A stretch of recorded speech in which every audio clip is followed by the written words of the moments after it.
Now I give the floor to the representative of Armenia. Mr. President, I would like to congratulate Japan on assuming the membership in the Security Council and the presidency for the month of January. We express our appreciation for the presence of the Minister of Foreign Affairs of Japan and thank also the UN Secretary General, the President of International Court of Justice, and Professor Akande from Oxford University for their important contribution to today's debate. As we reflect on the challenges for the promotion of the rule of law in the maintenance of international peace and security, we are reminded that upholding the rule of law is essential for the realization of the right to truth, justice, reparation, and guarantees of non-recurrence. We are equally reminded that more often than not, it is the lack of accountability that breeds more violations. As the principal judicial body of the United Nations, the International Court of Justice has a central role in promoting justice and accountability and upholding faith in the rule of law among nations.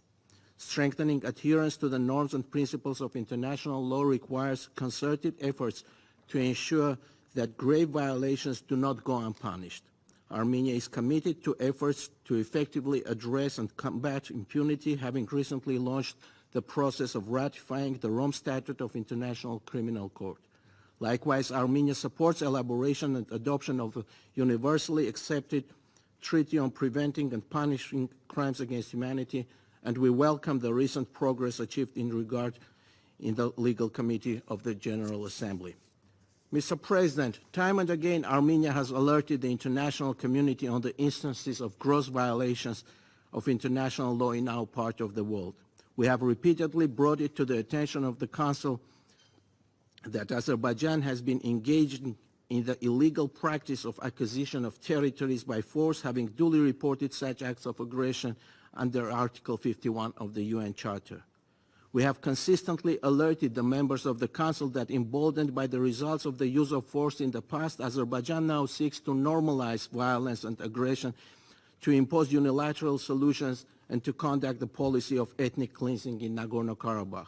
The latest such example is the ongoing blockade of the Lachin Corridor, the only supply route in and out of Nagorno-Karabakh, in grave violation of the existing obligations under the trilateral statement of 9 November 2020 and the international humanitarian law. Among numerous violations of the norms of international law, the blockade of Lachin Corridor also challenges the ICJ order, namely the provisional measure to refrain from any action which might aggravate or extend the dispute before the court or make it more difficult to resolve, unquote. Mr. President, on 20 December, the Security Council held an emergency meeting to address the humanitarian situation in Nagorno-Karabakh.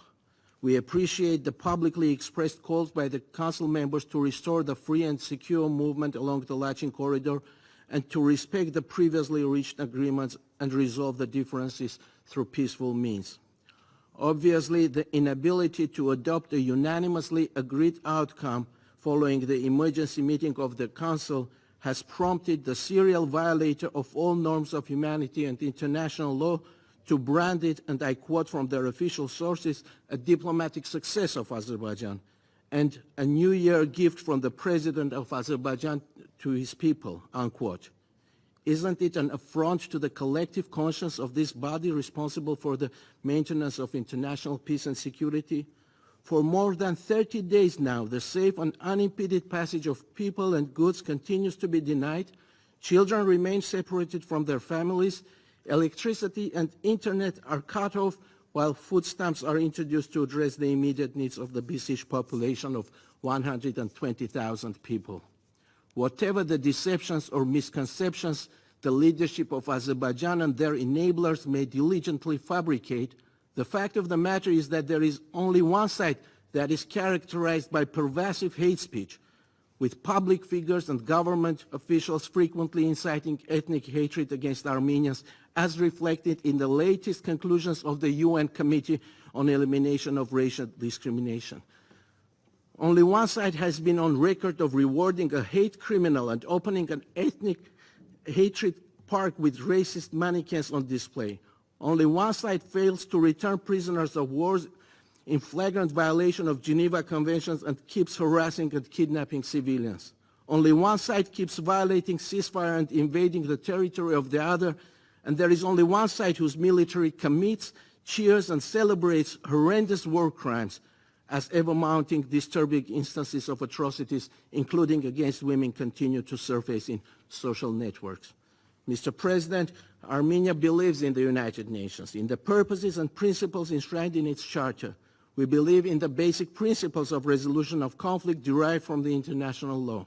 We believe in the integrity and independence of the International Court of Justice and of the International Criminal Court. And we want to believe that this Security Council will live up to its mandate and responsibilities, and that it will rise above the ideological differences and conceptual disagreements for the benefit of justice, the rule of law and human rights, and for the sake of freedom, peace, and security. In order to prevent an imminent humanitarian catastrophe from happening, the United Nations should act in a decisive and timely manner to deny the brutal dictatorship of its plans to suffocate and ethnically cleanse the Armenian people of Nagorno-Karabakh, whose only ambition is to live in dignity in their homeland, free from coercion or any form of foreign domination. I thank you.